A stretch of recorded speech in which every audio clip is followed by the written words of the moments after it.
You're listening to Civic Media. You can tune into any of our live shows on any radio station across the state with the Civic Media app. Find us in your phone's app store and listen anytime, anywhere. This is your WISS Daily News Roundup for Oshkosh Air Support, 98.3 FM and 1100 AM. For 98.3 and 96.5 WISS News, I'm Lisa Hale. We've been reminding you that the fire danger is considered very high in our area, and the state has seen 68 wildfires in just the past week, burning 937 acres and counting.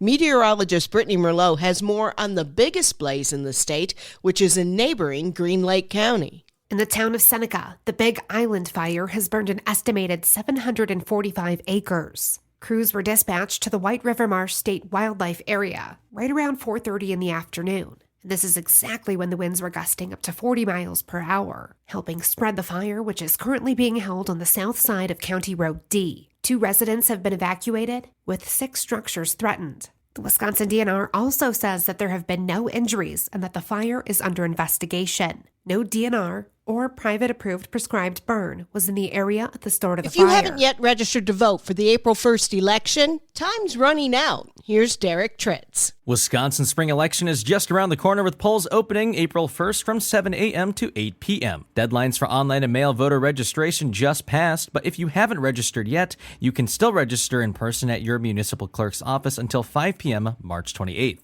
Wisconsin also allows for same-day voter registration. You'll just need a government-issued ID like a driver's license and additional proof of residence if your current ID doesn't match your current address. More information can be found at myvote.wi.gov. By the way, early in-person voting begins today in most places. Check with your city clerk for voting days and times. The Oshkosh Chamber of Commerce Board of Directors unanimously voted to support and endorse the Oshkosh Area School District's consolidation referendum appearing on the April 1st ballot. The school district is asking voters to approve a $197.8 million referendum focusing on consolidation, prioritizing student safety, and improving learning spaces while maintaining a $0 tax increase to the debt levy. Superintendent of Oshkosh Schools Brian Davis will be speaking at the 2025 State of the Community Address Wednesday morning at 8 a.m. at the Oshkosh Convention Center alongside other Oshkosh community leaders and will address the referendum. Oshkosh police arrested a 16-year-old girl from Menasha Monday in connection to a shooting in the 1000 block of Jefferson Street Friday night. She faces charges of first-degree attempted homicide, 3 counts of first-degree recklessly endangering safety, and 1 count of cruelty to animals. She was transferred to a secure detention facility. A psychiatric evaluation has been ordered for 19-year-old Caden Stakowitz of Menasha after he pleaded not guilty and not guilty because of mental disease or defect Monday on charges that he set fire to U.S. Representative Glenn Grothman's Fond du Lac office in January. If Stakowitz goes to trial with the not guilty because of mental disease plea, the jury would first determine if he's guilty. And then if he is, a second phase of the trial would determine if he suffers from mental disease. Stakowitz's next appearance in court will be a status conference May 12th. The Oshkosh Area School District Board of Education voted last week to restrict those who make public comment during school board meetings to only OASD residents or people with a child attending school in the district. The vote was not unanimous. Timothy Hess voted against the change. I am willing to listen to anybody who is interested in coming here, that there are people that live outside of this community that would have something to say that I feel like we should be listening to. So honestly, I feel like this is an attempt to limit particular people that we know we don't want to hear from, that live outside of the district. But board member Barbara Herzog disagreed. I think it's important to remember that the purpose of our board meetings is to conduct board business. And we're not required by law to have a public comment session. The policy change passed with a vote of 5-2. Appleton-based Air Wisconsin is being sued by the federal government for a troubled flight into Milwaukee. Stuart J. Waddles has more. The FAA has taken Air Wisconsin to court, accusing the Appleton-based airline of withholding information about a hard landing incident. It's also alleged they ignored a subpoena request. The lawsuit follows an emergency landing in Milwaukee by an Air Wisconsin-operated flight. The FAA filing says it could have been due to pilot error, despite initial reports of landing gear problems. Wisconsin food pantries and farmers want the USDA to restore programs to help buy local produce. The agency announced last week that it was ending the Local Food Purchase Assistance and the Local Food for Schools programs. That's part of the cuts initiated by billionaire Elon Musk and President Donald Trump. Over 280 farms and 250 food pantries in Wisconsin took part in the LFPA program in 2023 and 2024, with $4.2 million in food distributed to food pantries. The Wisconsin Department of Public Instruction got $3.4 million for the school food program. USDA officials say the programs were meant only as pandemic support and no longer serve the agency. At the state capitol, lawmakers are debating a Republican-authored bill to prohibit gender-affirming care for those under the age of 18.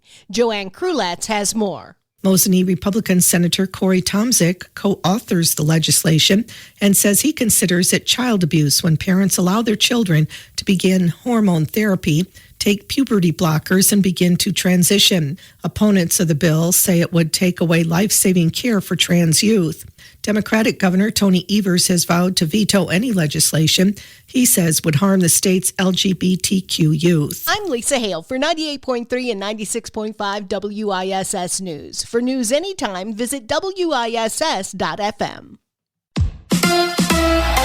A setback for the Bucks. Hi, I'm Mike Clemens with sports. NBA, the Bucks backup center, Jericho Sims, will be out for at least a month. Sims had surgery yesterday in New York after suffering torn ligaments in his right thumb. It happened early Saturday night against the Pacers. Sims, after the game, his right hand all taped up. It happened the first few seconds I was in. I got caught on another player when I was cutting him off. Physical is just boxing out. I mean, that's something that we usually are good at, but, it's certain teams we tend to struggle with. The Bucks open a 5-game road trip tonight against Golden State. March Madness, the Wisconsin Badgers head to Denver for their game Thursday afternoon against Montana. Marquette will face New Mexico in Cleveland on Friday night. Baseball, the Brewers losing to the Padres 14-8 out in Arizona. Infielder Bryce Terang sitting out with a sore shoulder. For now, it looks like Joey Ortiz will start at shortstop on opening day. With sports, I'm Mike Clemens. Conan O'Brien crushed it. It seems he was the host the Academy of Motion Picture Arts and Sciences longed for when it comes to hosting the Oscars. People have picked apart past hosts' performances, but reviews for Conan's emceeing skills were overwhelmingly positive. His reward? Conan will host the 98th Annual Oscar Awards next March 15th. The talk show host was asked about coming back and said the only reason he's returning next year is so he can hear Adrian Brody finish his speech. He might have to extend that another year. You gotta love when someone makes a documentary about a controversy that hasn't even been decided yet. Such is the case with the Blake Lively-Justin Baldoni legal battle. The documentary He Said, She Said, Blake Lively versus Justin Baldoni is available to watch in the UK on 5 Channel, but those in the US who couldn't care less will have to wait until March 31st when it will drop on Max and Discovery+.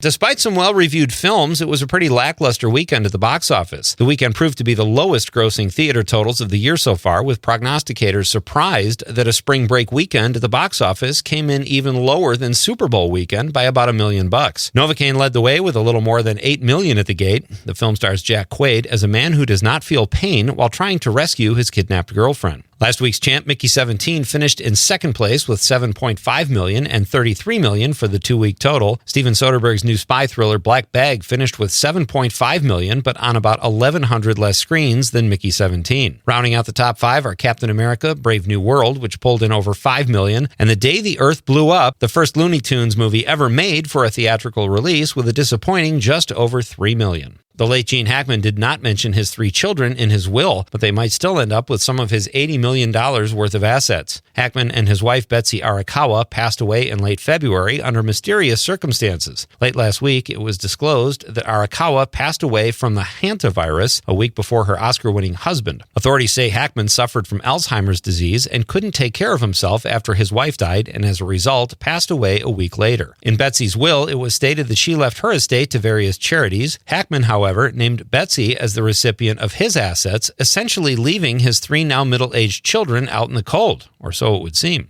As it turns out, due to Betsy's death, Hackman has no secondary beneficiaries, so it looks like his kids will be the recipient of their father's $80 million fortune after all. For more showbiz fun, tune into Nightlight with me, Pete Schwaba, weeknights from 6 to 8 p.m. on the Civic Media Radio Network. We are tracking a winter storm system that will bring rain tonight through tomorrow. The rain will change to snow tomorrow night, and that could give us 2 to 3, maybe up to 4 inches of accumulation by Thursday morning. Today, though, partly to mostly cloudy, overall mostly cloudy, with a high right around 50. I'm meteorologist Sean Cable. Right now, it's 39. That's your WISS Daily News Roundup from Civic Media. Subscribe to this podcast on Spotify, Apple, or wherever you find your podcasts. Find more news at WISS.FM.